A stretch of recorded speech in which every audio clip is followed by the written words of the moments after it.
l'appel est un début de la relation avec Dieu. Mais la vocation, je la situe plus au niveau, oui, d'entrer en relation, mais on va plus loin. La vocation se situe aussi au niveau de la mission. Donc, dans la foi, le Seigneur appelle. Mais il n'appelle pas juste pour entrer en relation. Lui, il veut envoyer, il veut donner une mission à chacun de nous. C'est pourquoi la vocation est un appel en vue d'eux. Donc, encore là, Dieu appelle beaucoup, ou tous, mais la vocation est une découverte que dans ce dialogue, le Seigneur a besoin de moi.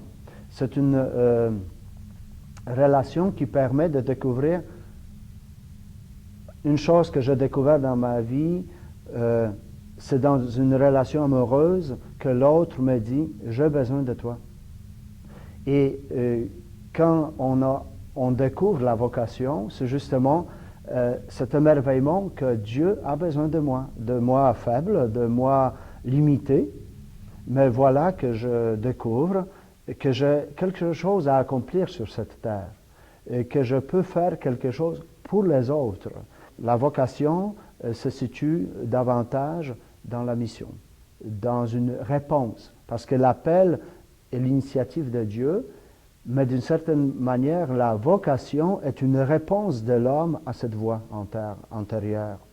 Et c'est pourquoi la vocation est une décision, est une prise de conscience que j'ai un rôle à accomplir sur la terre. Donc la vocation, c'est un peu différent parce que la vocation, c'est l'appel, c'est toujours un appel à quelque chose. Quand je dis vocation, c'est ce quelque chose. Quand Jésus me demande quelque chose, quand il entre dans ma vie, qu'il me demande quelque chose, alors je parlerai de vocation. Qu'est-ce qu'il me demande? Par exemple, et à l'appel, c'est très différent dans l'Écriture. Tu as l'appel à la sainteté. Et là, c'est un appel qui s'adresse à tous les hommes, hein, quels qu'ils soient. Et c'est le Christ vivant qui appelle chacun par sa conscience à avoir une vie droite, une vie sainte. Hein, ça.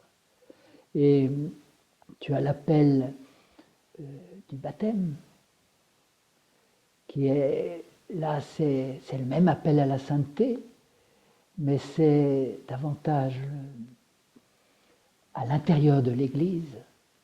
Le baptême, c'est Jésus qui nous demande de le suivre plus explicitement, d'avoir avec lui une vie sainte, comme tous les hommes, mais plus explicitement liée à lui et liée à l'Église. Et tu as l'appel à la vie religieuse, par exemple. C'est la même exigence de sainteté, mais dans son côté plus absolu, où Dieu est premier servi, en priorité.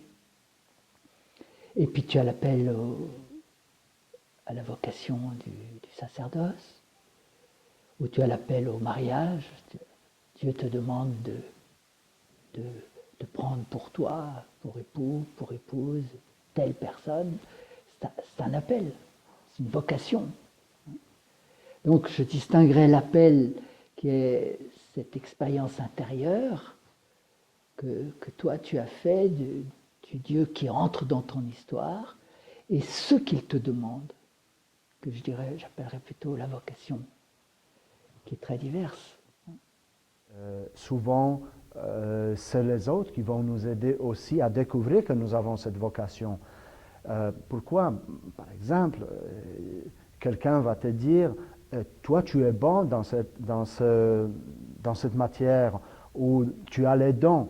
Et si on parle de la spiritualité, quelqu'un va te dire moi je te vois comme prêtre, ou moi je te vois comme agent pastoral. Donc la vocation est une réponse consciente, mais qui entre aussi sur un cheminement. La vocation n'est pas une fois découvert, je suis appelé, donc la vocation, maintenant je réponds. Je pense que la vocation, c'est la découverte de cette mission, mais on découvre que la mission de Dieu peut avoir des facettes différentes. La vocation implique l'amour. On ne peut pas vraiment aller parler au nom de Dieu si on n'a pas l'amour en nous, si on n'a pas l'expérience de Jésus-Christ. Donc la vocation, à ce moment-là, devient un lieu de vie intime, d'échange avec Jésus, et parce que c'est lui, dans la vocation, qui nous transforme. Au fond, ce que Saint Paul va dire, c'est pas moi qui vis, mais c'est le Christ qui vit en moi. Mais c'est surtout la vocation que je permets à Jésus d'agir à travers moi, que je donne la place dans ma vie à Jésus, et donc j'apprends à aimer comme lui, à voir comme lui, à rencontrer les gens comme lui. Donc, ça signifie que la vocation se situe dans la personne de Jésus-Christ. Je ne vais pas à mon propre nom, je vais toujours au nom de Jésus-Christ. Je suis envoyé rencontrer le pauvre, rencontrer les gens qui sont dans le désespoir, et je porte un message, mais le message n'est pas le mien. Le message est de Jésus-Christ.